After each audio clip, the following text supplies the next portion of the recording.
Calling all detectives.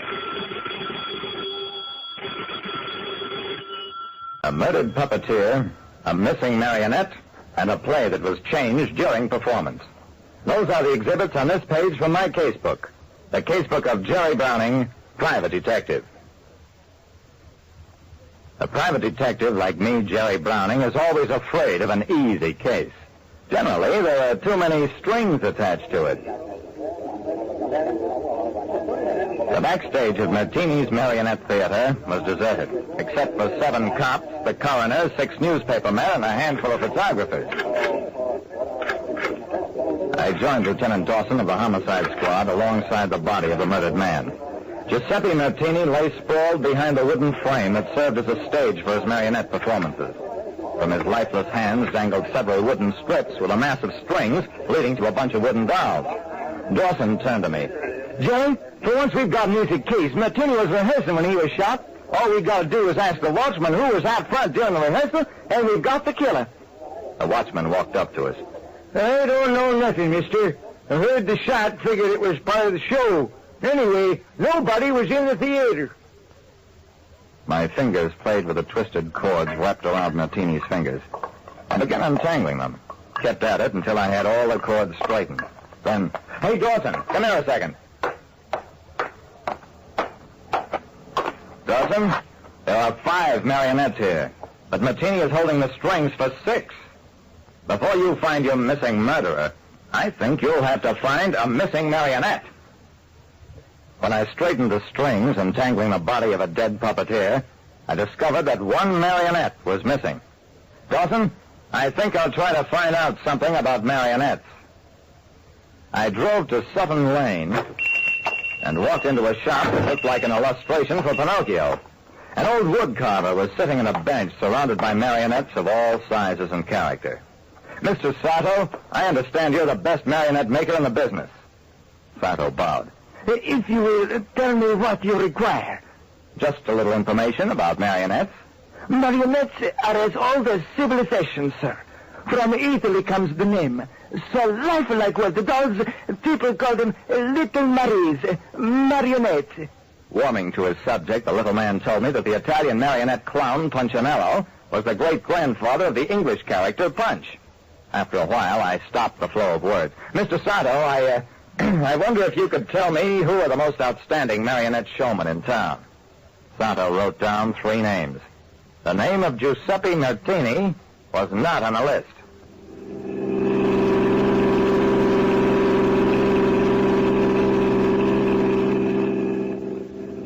I drove to the first address, the Empire Theater, asked for Henry Gordon, went to his dressing room. I suppose you've heard about Martini being killed? Gordon nodded, and I went on. I'd like to know something about a certain kind of act Martini did, with 6 marionettes. Gordon shrugged. Silly, I'm a modernist. Don't do that classic routine stuff. My dolls ride bikes, smoke cigars, play the piano, all trick stuff. Hey, why don't you go see Professor Bogliana? Bogliana was the 3rd name on my list. I tried a long shot with the 2nd name. How about Jojo Whitten? Gordon's face turned red. That phony calls himself a modernist like me, the great Gordon. The only thing modern about Whitten is the way he racketeers, trading on my reputation.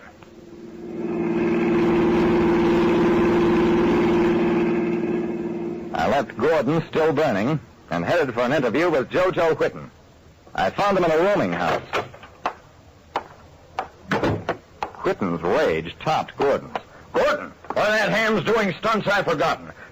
I'm sorry, Mr. Browning. I know you're not interested in this kind of marionette showmanship. When it comes to that classical stuff, your man is Professor Bogliana, greatest showman of them all.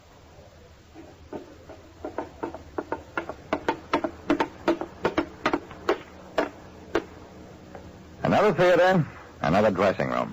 Professor Bogliana wasn't due until 7 o'clock, so I spent the next 40 minutes with a book, reading standard marionette comedies translated from Italian to English, and found the one Martini must have been rehearsing. Then Bogliana made a grand entrance, flung his arms wide. Ah, my friend, good evening. Gladly will I give you my autograph. I thanked him, mentioned that I'd heard he was an authority on classic marionette drama. Bolena struck a pose. All the world's a stage, Shakespeare. Did you know Shakespeare loved the marionettes? His Midsummer Night's Dream and Julius Caesar were written expressly for marionettes. I thought, here we go again. So I cut through the lecture with, Professor, have you heard that Martini was killed? The professor bowed his head. Alas, the world has lost the greatest showman of them all. It was a familiar phrase. The same one Jojo Whitten had used about Professor Bolena. You can help me, Professor. When he died, Martini was rehearsing. I've done some checking and think he was rehearsing the classic play called Heart of Harlequin. If you would do it for me, it might help me understand what happened. Without properties or background, that is difficult, but to help Martini, I cannot refuse. He opened the trunk, started taking out marionettes. Here is a happy Harlequin, a pretty Colombine, the brave Captain, Punchinello, Scapir, and Silly Pantaloon. There were 6 marionettes. 5 exactly like those belonging to the dead Martini. The 6th, the one missing from Martini's collection, was Pantaloon. The professor arranged the strings and began to manipulate the dolls, speaking as Pantaloon.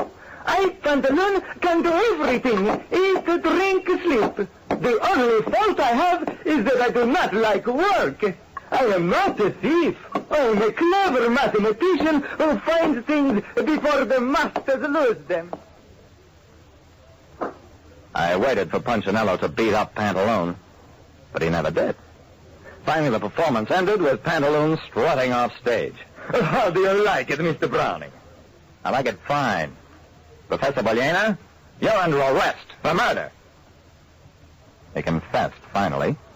Martini stole my act, copied my marionettes, so I killed him with the marionette. That's exactly what he'd done. Substituted a new head for Martini's Pantaloon and loaded it with a mechanism that would fire a bullet straight up at Martini just when Punchinello beat Pantaloon over the head. The explosion blew the marionette to bits.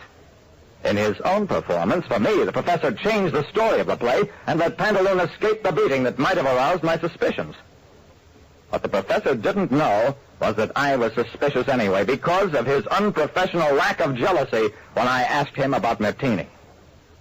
Like I said, there is such a thing as a simple case, but only when you catch the criminal in his act.